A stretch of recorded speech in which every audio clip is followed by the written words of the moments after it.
5 today, right? Yes.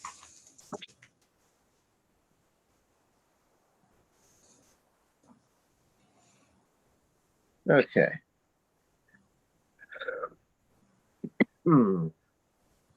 Excuse me. Okay. Third line, 5a. Asar l'gasi harach minayin. The Gemara discussed people who are arrogant. Where do we find that the Torah warns you about being arrogant? Now, this is kind of an odd question because usually it's in a halachic context. In other words, when the Gemara tries to determine if someone is liable for a punishment, the rule is there always has to be a twofold admonition in the Torah: a warning and a command that with the liability for punishment. Here, obviously, we're not talking about a liability for a sin in terms of a court case, but it uses the same language. So where do we find in the Torah a prohibition against being arrogant? The first answer, actually, in the halachic sense, the admonition always has to be from the Torah itself, not from the prophets. Obviously, because that's the source of law. The prophets are not a source of law. Here, since we're asking, a more not the formal question, but the more. Dov, I don't hear you.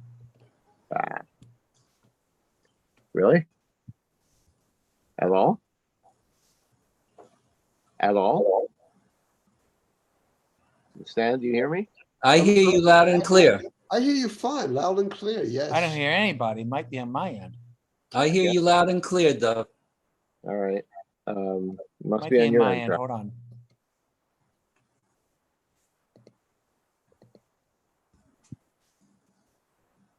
How about now? Got it. Okay. So we're on 5a, the third line down. Asar l'gasi harach. So the Gemara answers, where does the admonition come from? Rava Amar Zirei. Rava answers, Shimu v'hazinu al tibahu.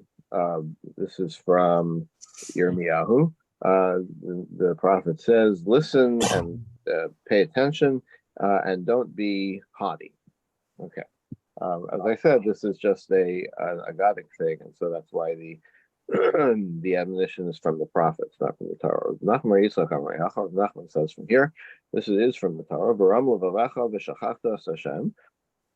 The Torah warns if you become too arrogant, then you will forget God. And there's a prohibition against forgetting God. In another place, it says, beware against forgetting God. So by connecting the dots, we have an admonition against being haughty. We could Rabbi Yavin, and this of course is Rabbi Yavin.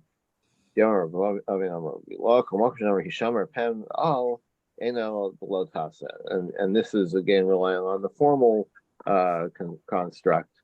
Whenever the Torah uses the words hishamer, guard against, or pen, lest you do something, or al, do not, that is classified as a negative command.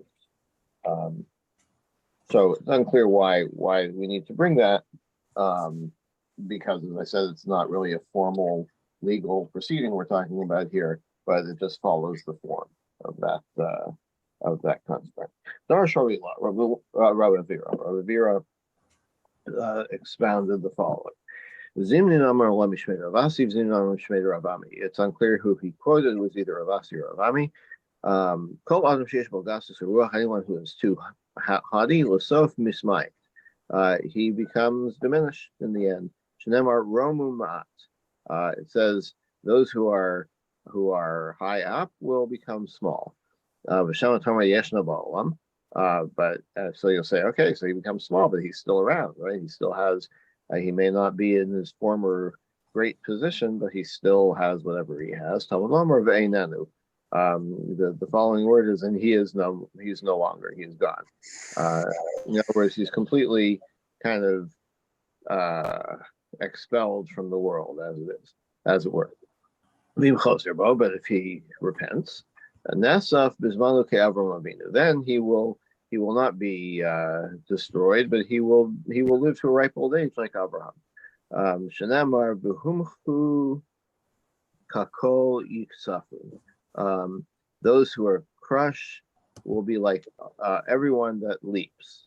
Okay, it's some poetic thing I think from Eov, but the word kol is what we're focusing on here.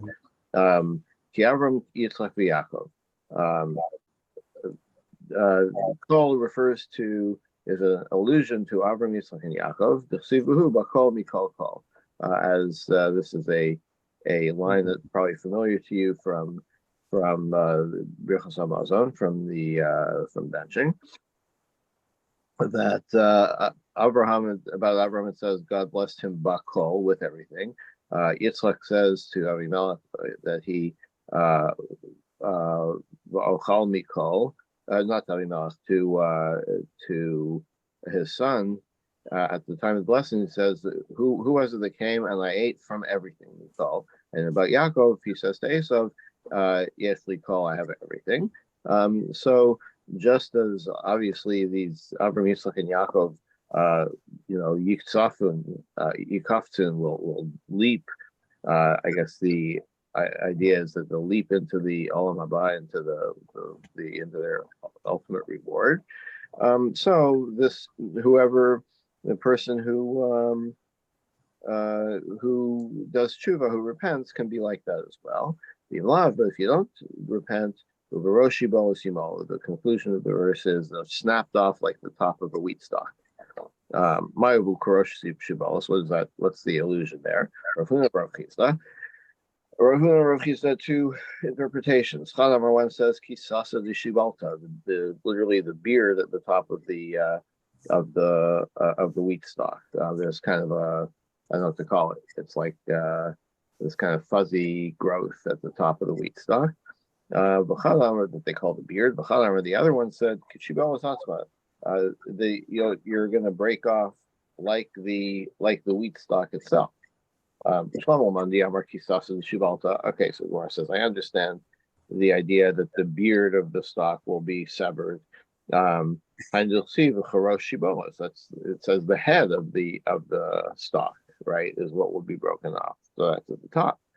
But if you're talking about the stalk itself, mayu charosh shibolos, it's not just the top that breaks off; it could break anywhere. Ravasi answers,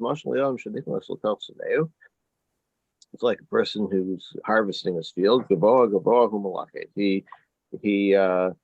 harvests the tall ones first. I'm not sure what kind of strategy that is, but the idea is that the one that gets cut down first is the one that's the tallest, and in other words, the haughtiest. Okay, I don't really get the analogy because I don't think that's how a farmer would most efficiently harvest his crop, but we'll let it go. Yes, Dakosh Ruach. There's another verse which says, God says that I'm with the lowly, the poor and the lowly. Rav Chisda had two interpretations. Chalamar iti daka.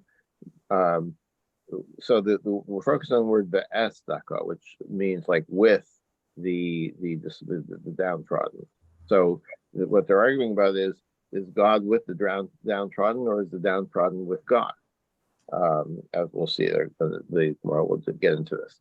Chalamar iti daka. One says the downtrodden person is with me. Ani es daka. The other says, I, God, am with the despondent person. When we start with command ani es daka, and it makes sense it makes more sense to say that God says that I am with the downtrodden.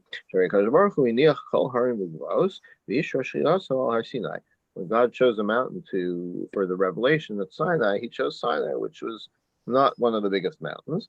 He could have said, oh, I want to use Sinai, I'll make it into the biggest mountain, make it into taller than Everest. No, that's not what he did. God went down to rest his Shekhinah, his presence, on this lower mountain. Similarly, God will come down, as it were, from the heavens to be with someone who is downtrodden. Amar Yosef Leolam Yilmad Adam Midas. No person should always learn this from his creator. Because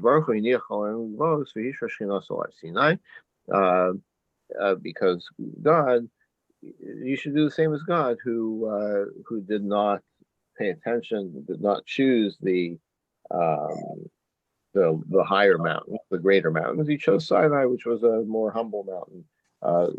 So people should learn from that. And there's a bracketed section here.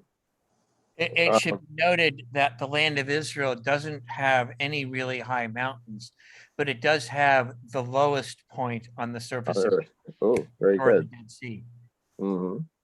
And also God, when God revealed himself to Moshe at the burning bush, he didn't choose a big tree, although, I mean, we're in the desert. I don't think there are a lot of big trees available, but he didn't choose a big tree, he chose a little bush. So same idea. Anyone who is haughty, royal legado kashera, then he should be chopped down like an ashera, like a tree that was used for idol worship. One place it says those who are high will be chopped down. The same word legadeya, to chop down, to cut down, is also used about Nashera, about this idolatrous tree. Anyone who is haughty in afaro ninar, then he won't, his dust will not be awakened. In other words, he won't benefit from the resurrection. Shenamar hakisu v'rananu shochne afar. Awaken, sing, you who live in the dust. Shochve be'afar lo namar ela shochve afar lo namar. Don't say those who lie in the dust. Or shochne afar, those who live in the dust, whose neighbors are in the dust. Misha nasa shachin afar b'chayav, who will be resurrected? One who was a neighbor of the dust in his lifetime. In other words, he held himself lowly and not high above the dust. Rabbi Lazar also said, the person who is too haughty, God cries about him. God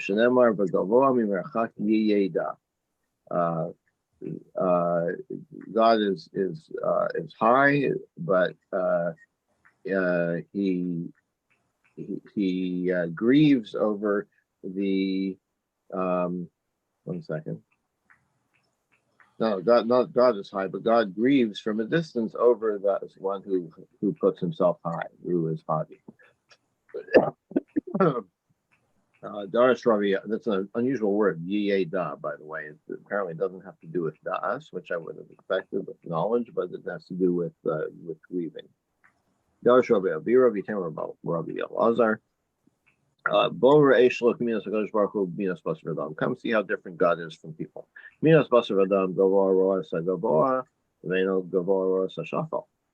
For people, people who are high in a higher class, they tend to pay attention to those who are of similar class to themselves, and they ignore, or they don't really see people who are of a lower class.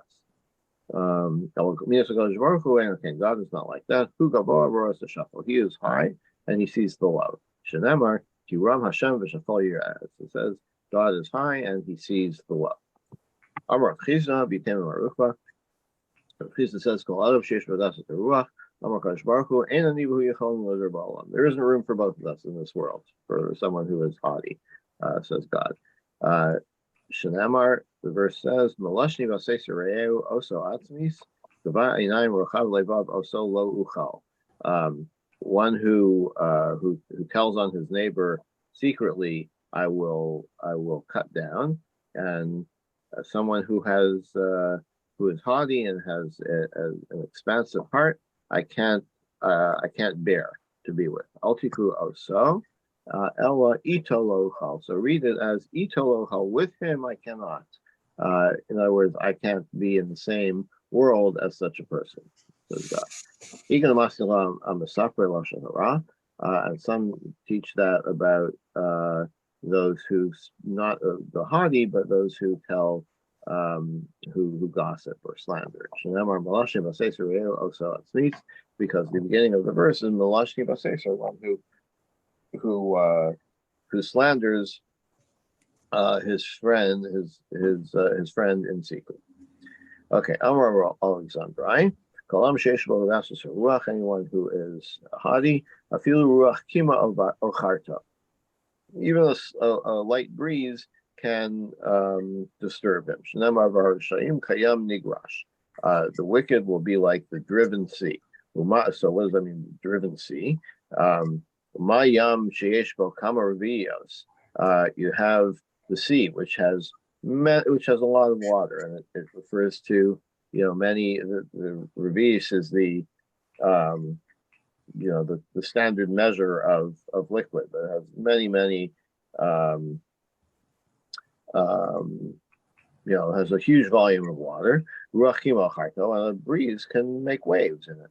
Adam Shein Boel Revis Achas, a person who has only one revis of blood, which of course we have more than that, but this is deemed in the rules of Tuman Tahara. The reason that the minimum amount for blood that makes you tameh is that that's considered to be the minimum amount of blood that a person needs to live. So you only have one revis of blood, Allah has kama, so certainly you will be disturbed by a light breeze. Amar Rav Chia Amar Ashi Amar Rav. Rav Chia said, Talmid Chacham tzarich shebo echad mishmona b'shminis. Rav Chia says that we've just been talking about how at length of how bad it is to be haughty, but Rav Chia says, you know what? If you're a Talmid Chacham, you have to have a little bit of haughtiness. You should have an eighth of the measure of haughtiness. In other words, you have to have some self-respect, and so that there's respect for the Torah that you've learned. Amar Rav Huna B'rei Rabbi Yeshua. Uma'atra le kisasa l'shibola, and that will be like it adorns you. This little bit of haughtiness adorns you like the beard of the stalk, of the wheat stalk, like we mentioned before. So in other words, he's saying approvingly that yes, it's not only should you have some haughtiness, but actually it's a good look for someone who's a Talmid Chacham. Amar Rava, B'shamta the Isbe, Ub'shamta the Lesbe. Rava says,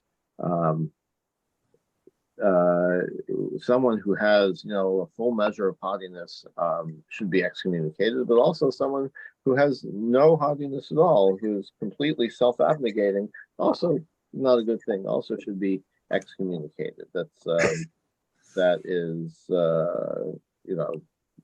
you have to have a little bit of self-respect is a good thing. A little bit.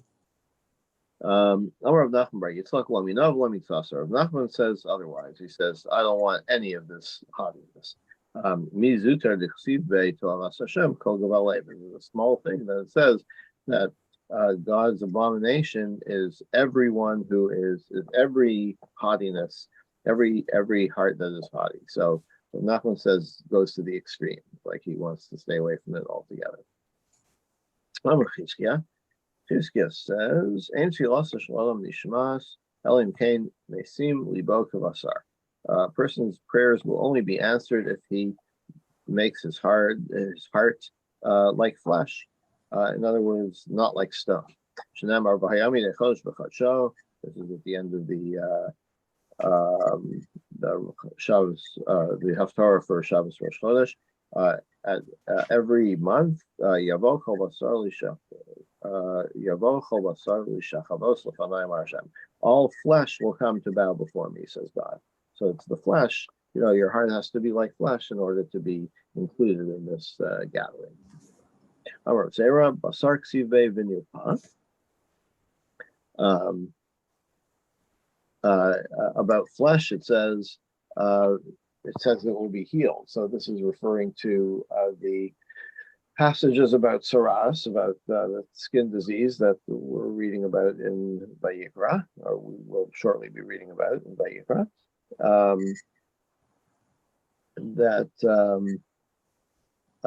Generally it refers to the person, a person who has saras, a person who has these particular conditions, and then but there's one passage where it says when flesh has this condition and it gets healed. Okay, so it doesn't refer to the person gets healed; it's the flesh that gets healed. Again, indicating that it's when you have a heart, when you make yourself soft like a heart, as it were, that's when you get healed. Adam Efer Dam Mara.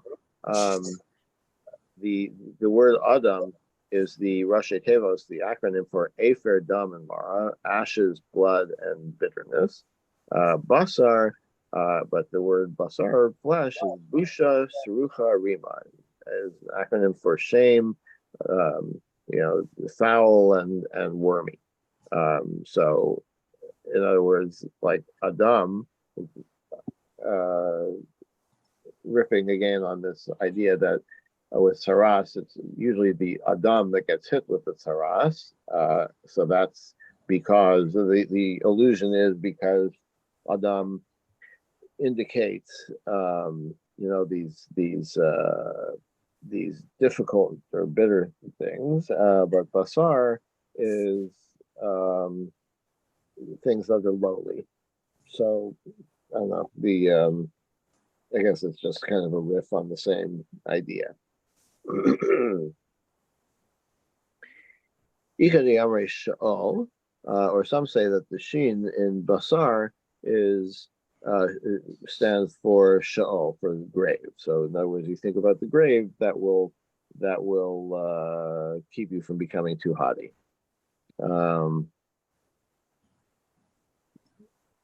Dichsiv b'shin, because it's written with the letter shin,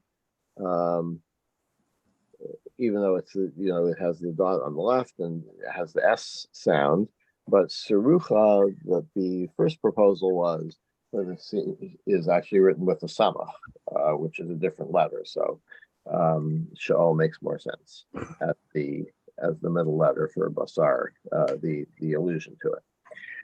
Oh, Ravashi, call Adam Sheish Gas Ruach, anyone who is haughty, he'll have the air taken out of his tires, and he'll collapse.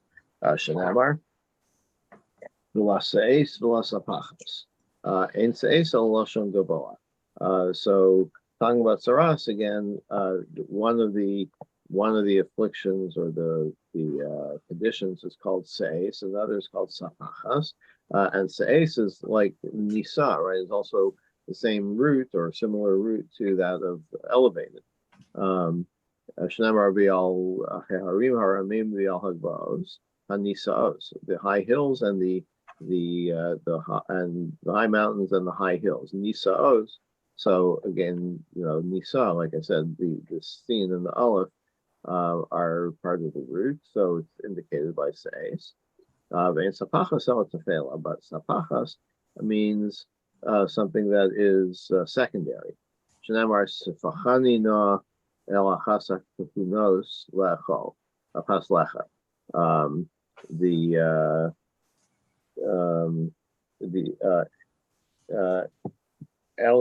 Eli the priest, when he's informed that that his sons are wayward and that they won't continue his legacy, he says, "Let me at least like make me as a branch to one of the other branches of the priesthood." So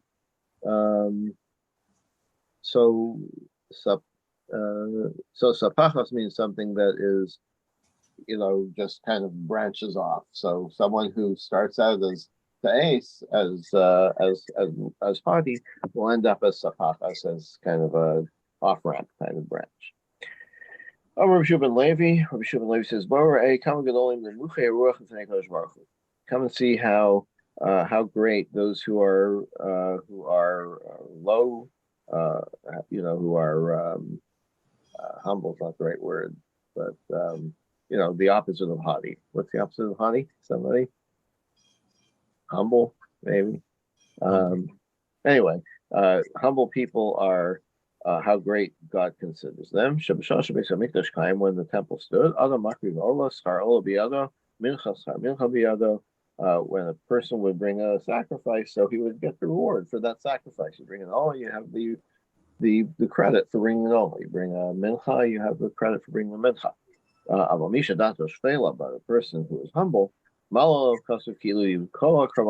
he's like someone who brought all of the sacrifices that there are.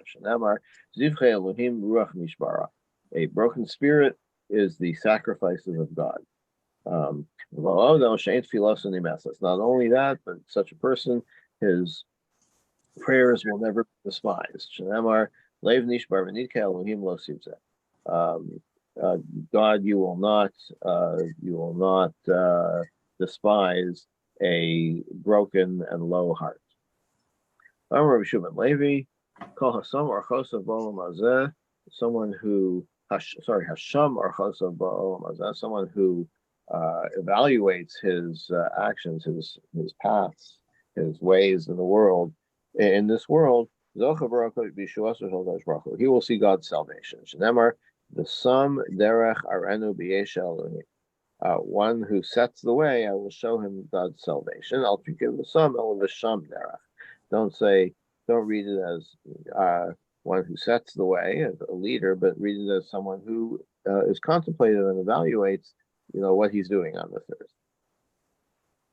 Okay, that's it for the haughty, for this long passage about not being haughty.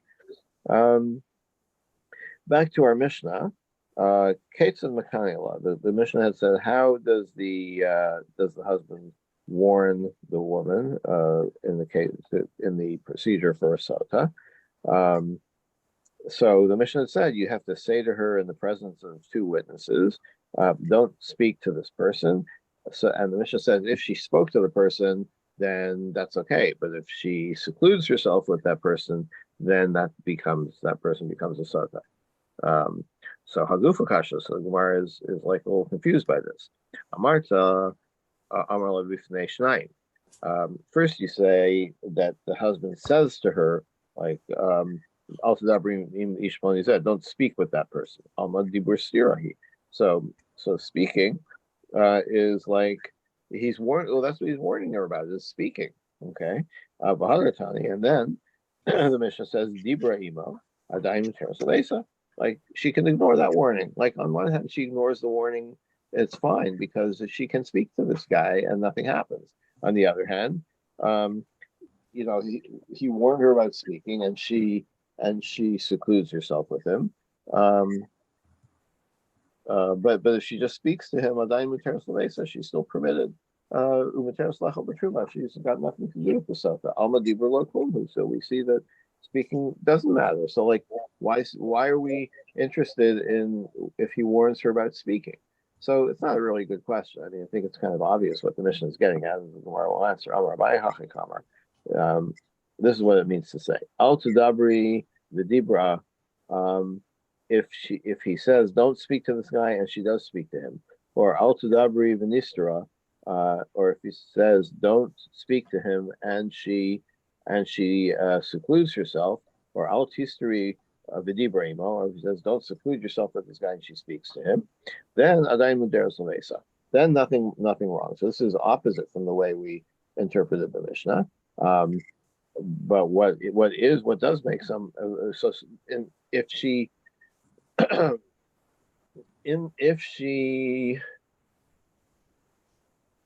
if the warning that she does not heed is not specific to seclusion, then she's off the hook. If the warning is only about speaking and she speaks to him, she's still off the hook. Okay, but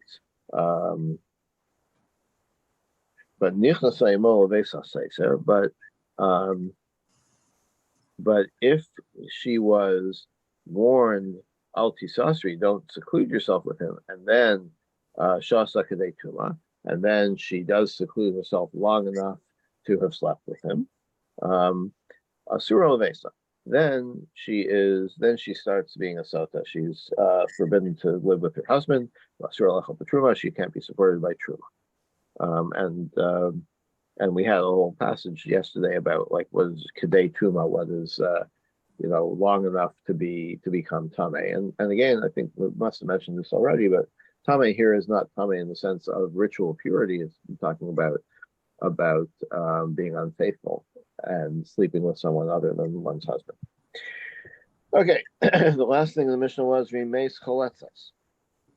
If during Sotah procedure the husband dies, then she does, and there's no children, and there's a brother, she's subject to Yibum or Chalitza, then she has to do Chalitza and not Yibum.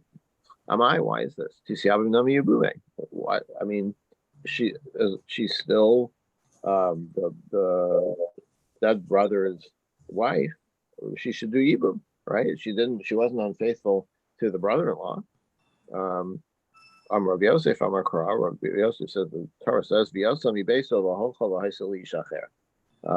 so this is taken from the chapter about divorce, which is very, very brief, and all the details of the divorce procedure that make a whole Sotah that is coming up is really from just 2 or 3 verses, but the context of those verses is, if a man doesn't find something improper or displeasing about his wife, then he can divorce her. And so Rabbi Yosef is interpreting that as a wife who is unfaithful, that's who gets divorced. So she leaves his house and goes and marries another man. Is the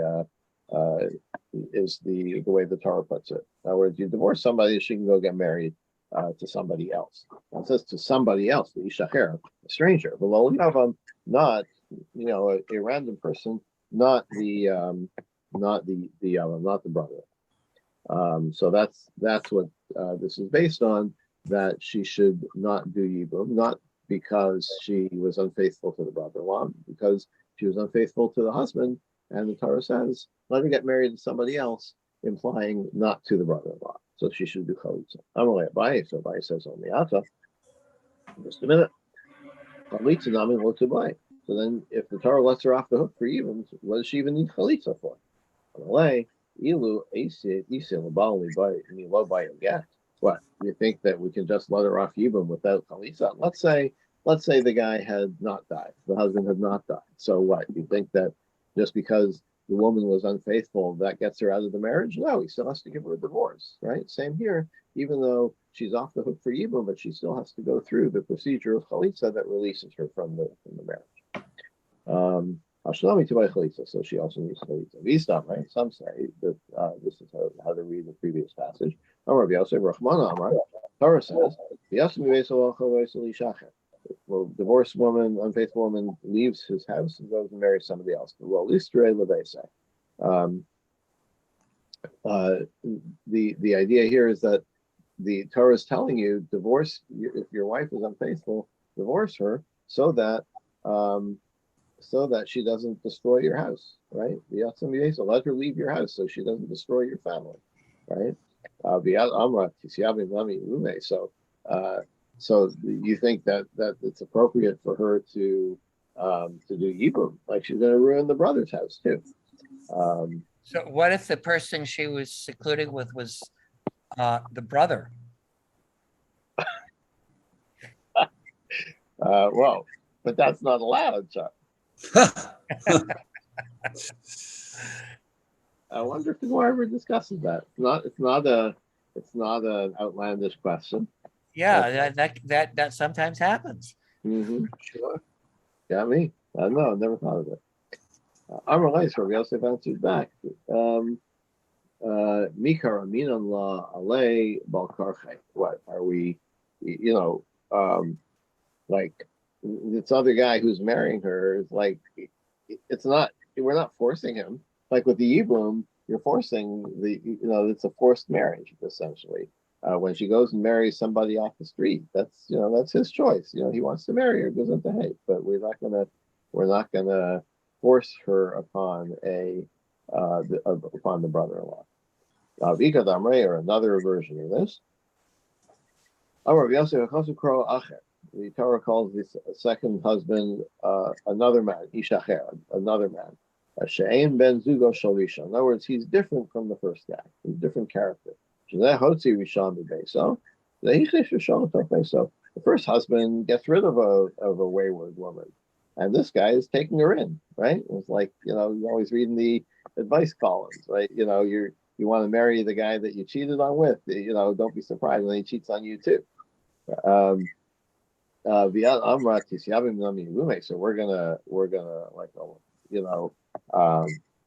gonna it's the same idea. Like, why would we encourage Yibum? Why would we allow Yibum where this is clearly a woman that isn't that is not someone who is devoted to her family, shall we say? I note that it's always the woman who's getting blamed here. But we'll just leave that there. So my answer is what if she gets divorced? He divorces her because she is unfaithful or suspected of being unfaithful, and then the second husband dies with no children, right? Well, it's Yabin. I mean, she's still this is still an adulterous woman. Okay, so she didn't cheat necessarily on the second husband, but why should the brother of the second husband be stuck with this woman who once, was unfaithful? So Loki's Yavim. So then she shouldn't. That the idea of not doing evil should also apply there, right? Because the same idea that the brother-in-law of the brother of the second husband is also, should also be given the benefit of the doubt. Like, what does he need this unfaithful woman in his life? So the answer is Gabi Dahai, B'Shem Tov Havakama. That, that it's he's putting in a good word for the woman. Like, she was faithful to the second guy, so maybe she isn't so bad after all. Maybe there were circumstances in the first marriage that encouraged this, or maybe she did tshuva, maybe she changed her ways. Okay, should we? Yeah, let's see if we can get to the Mishnah. We've got a few minutes. No, it's almost day through. Let's stop here. We'll pick it up here tomorrow. Thank you. Have a good day. Have a good day, everybody.